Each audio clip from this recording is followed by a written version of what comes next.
رات کا سناٹا ہر طرف چھایا ہوا تھا۔ ہوا کے ہلکے جھونکے کھڑکی کے پردوں کو آہستہ آہستہ ہلا رہے تھے اور کمرے میں ایک عجیب سی خاموشی رقص کر رہی تھی۔ میں جیسے ہی بستر سے اٹھنے کو تھی کہ فہد نے میرا ہاتھ تھام لیا۔ اس کی گرفت نرم مگر دل کو تھام لینے والی تھی۔ وہ آہستہ سے بولا، میں ایسے ہی نہیں کہتا تھا کہ تم اب جوان ہو گئی ہو، تمہارے اندر ایک نیا حسن جاگ اٹھا ہے۔ اس کے لہجے میں عجیب کشش تھی۔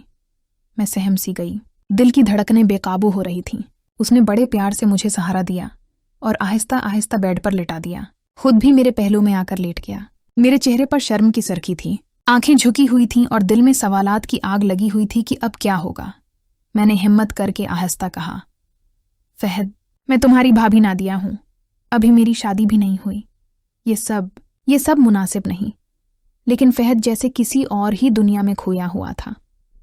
وہ نرم مسکراہٹ کے ساتھ بولا، ڈرو مت، ایک بار قریب آ جاؤ، سب سمجھ جاؤ گی۔ یہ محبت کا کھیل ہے اور محبت کبھی غلط نہیں ہوتی۔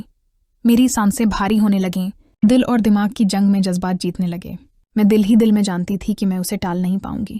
لمحہ لمحہ اس کی قربت مجھے اپنے حصار میں لے رہی تھی۔ اس کی انگلیوں کا لمس میرے وجود پر لرزہ سا طاری کر رہا تھا۔ جب وہ قریب آیا تو میرا دل چاہا کہ وقت تھم جائے۔ اس کی ہر حرکت میں ایک جنون تھا، لیکن ساتھ ہی ایک عجیب نرمی بھی تھی جو مجھے مکمل طور پر اس کے سپرد کر رہی تھی۔ درد اور لذت کے درمیان سفر طے کرتے ہوئے میں بھی رفتہ رفتہ اس میں شامل ہوتی چلی گئی۔ رات کا سناٹا، گھر کی تنہائی اور ہمارے بیچ اٹھتے جذبات نے سب کچھ دھندلا دیا۔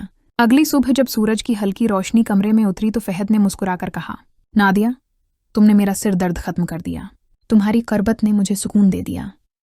اس کی باتوں نے میرے دل کو اور بے قرار کر دیا۔ میں جانتی تھی کہ اگر فہد نے دوبارہ بلایا تو میں خود کو روک نہیں پاؤں گی۔ رات ہوئی، گھر کے سب افراد سو گئے۔ امی، ابو اور محمود اپنے اپنے کمروں میں تھے۔ اچانک نادیہ نے آہستہ سے مجھے اشارہ کیا۔ میں فوراً اس کے کمرے میں چلا گیا۔ وہ بستر پر نیم دراز تھی اور مسکرا کر بولی، فہد، میرا سر بہت بھاری لگ رہا ہے، ذرا میرے سر پر تیل کی مالش کر دو۔ میں تھوڑی دیر جھجکتا رہا، مگر اس کی آنکھوں کی نمی اور لہجے کی نرمی نے مجھے بے بس کر دیا۔ میں نے بوتل اٹھائی اور آہستہ سے اس کے قریب بیٹھ گیا۔ جیسے ہی میرے ہاتھ اس کے سر اور کندھوں پر پھسلے، اس کے لبوں سے ہلکی ہلکی آوازیں نکلنے لگیں۔ یہ آوازیں میرے دل کی رفتار کو اور تیز کر رہی تھیں۔ میں نے خود کو قابو میں رکھنے کی کوشش کی، لیکن اس کی قربت کا ہر لمحہ مجھے اور کمزور کر رہا تھا۔ وہ پرسکون ہوتی گئی اور کچھ دیر بعد سو گئی۔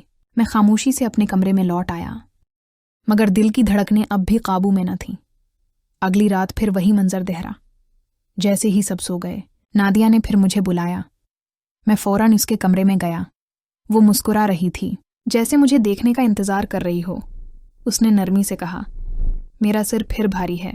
فہد، کیا تم پھر میری مدد کرو گے؟ میں خاموش رہا، لیکن میرے قدم خود بخود اس کے قریب بڑھنے لگے۔ میں نے آہستہ آہستہ اس کے کندھوں اور کمر پر ہاتھ رکھے اور تیل سے مالش شروع کی۔ اس بار اس کی آوازیں اور زیادہ دلفریب تھیں، جیسے ہر آہ میرے دل پر ایک نیا نقش چھوڑ رہی ہو۔ میں کانپ رہا تھا، دل کی دھڑکنیں تیز تھیں، مگر میں رکھ نہ سکا۔ نادیہ نے اچانک میری طرف دیکھا۔ اس کی آنکھوں میں روشنی تھی، مسکراہٹ میں کشش تھی۔ اس نے آہستہ سے کہا، تم واقعی بہت اچھے ہو فہد، تمہارے ہاتھوں میں عجب سکون ہے۔ یہ جملہ میرے دل پر تیر کی طرح لگا، مگر زخمی کرنے کے بجائے مزید قریب کر گیا۔ میں خاموش رہا اور مالش جاری رکھی۔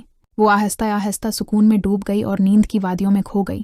اگلی صبح اس نے میرا شکریہ ادا کیا اور کہا، تم نے میرا درد واقعی ختم کر دیا، میں تمہاری ہمیشہ احسان مند رہوں گی۔ میں جھنپ گیا، مگر دل میں ایک لہر سی اٹھی۔ اب یہ تعلق صرف ایک راز نہ رہا تھا، بلکہ میرے دل کی کمزوری بھی بن چکا تھا۔ دن گزرتے گئے، میں اپنی پڑھائی اور مصروفیات میں الجھا رہا، لیکن ہر رات کا انتظار میرے دل کو بے چین کر دیتا۔ جب سب سو جاتے اور گھر میں خاموشی چھا جاتی تو نادیہ کی مسکراہٹ، اس کی آوازیں اور اس کا لمس میرے ذہن میں گونجنے لگتا۔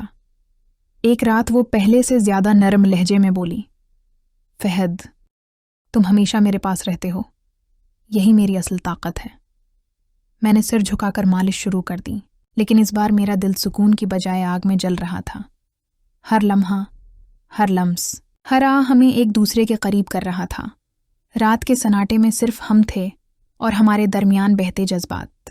وقت رکا سا محسوس ہوتا تھا اور ہمیں یہ احساس دلا رہا تھا کہ ہمارا رشتہ اب صرف ایک کھیل یا ایک بہانہ نہیں رہا، بلکہ یہ ایک گہرا تعلق ہے جو ہر دن کے ساتھ اور مضبوط ہوتا جا رہا ہے۔